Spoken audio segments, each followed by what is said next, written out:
Hey guys, Stonewall Sharpson. So I thought I would make a video, since I've already basically done the task, of fitting a Flashguard onto a Flintlock musket. So here, this is just a Sutler bought Flashguard that I'm going to put on my brown Bess.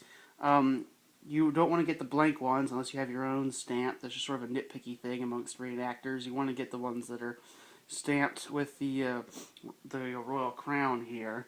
So, anyways, they come with these little, I think these are casting channels that are kind of on here like this. So you want to get rid of that, because if you don't get rid of it, it won't actually fit on the gun, because this will be, sticking into the stock. So what I did was I just took a hacksaw to it, cut the casting channel off, and then I took a file to this edge here, which I didn't really even need to. It's brass. It's pretty soft metal.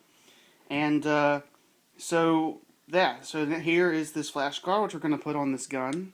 These usually require a little fitting.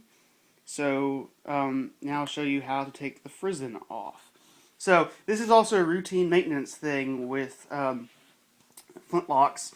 So down here, obviously, this is the pan, and there's a lot of gunk that builds up here, a lot of powder residue, because there's an explosion right here. So you need to take the frizzen off every so often to clean it. So I'm going to show you how, because a lot of people don't know how, and it's really easy. So you should bring your weapon to half cock, but I know my weapon's good, so I'm going to take it to full cock. And if I, cut my hand off, that's my fault. So don't take it to full cock. That's just what I do for the extra room. And then what you need to do is you need to suppress the frizzen spring here. For that, you'll need a pair of vice grips. That's what I use. These things are incredible. Basically what they do is they just lock the spring in place so you can mess with other things. But so you need a pair of vice grips, and you don't want to close the frizzen spring too far, because if you close it too far, you might snap the spring at the curve here. So anyways, I've already fitted this one. I've taken it off a few times today, so it's quite simple. You just clamp down the frizzen spring, if you can find the right spot anyways. There we go. See how it just took pressure off the frizzen. That's all it needs to do.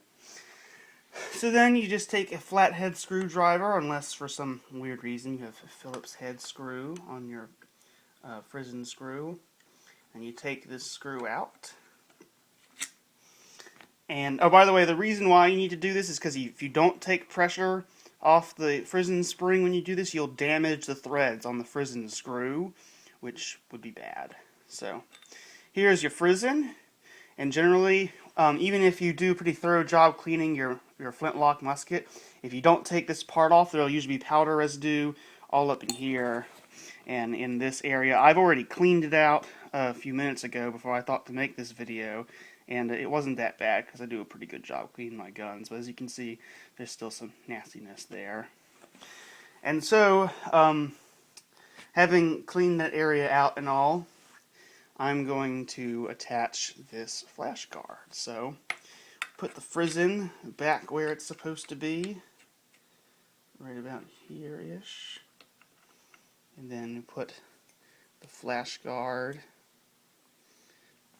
on it there. I've already fitted this a little bit. Like I said, it didn't occur to me to make this video until about 30 seconds ago. So, and if my screwdriver wasn't so magnetic, we can put that on there. It doesn't want to tighten that much, so we'll use this guy. So, yeah, here we are. It's like that. That's simple. So, I found, I don't know if, okay, it looks like it still wants to do a little bit. I forgot to mention, one of the problems I was having was the frizzen was catching a little bit on the Flashguard right here. So I took a file to this corner and now it looks like it wants to work fine, actually. So, and if you see, can you actually see down? Yeah, thank you. When I got this Flashguard, this curve here was more out like this. So what I did was, I just simply took a hammer to it when I had it on like this, and I just tapped it into place. Now, some of you might think that's a bad idea, but it should be fine because this is brass. Brass will not cut steel. Steel will cut brass. In fact, there's a little indentation here where the pan cut into the Flashguard a little bit. But brass is fairly malleable, so all I did was just take a hammer, tap it into place, and now you can see it fits much more flushly with my pan. And the frizzen will close, and this is a big-ass flint, so I don't know if this will fit in there, but I guess we'll test that out. So, having done this, and put it back on, tighten up your frizzen screw again, release the frizzen spring, and that did the job apparently. And, well, I wonder if this will fit.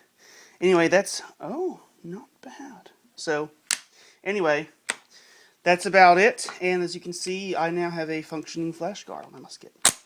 So, thanks for watching.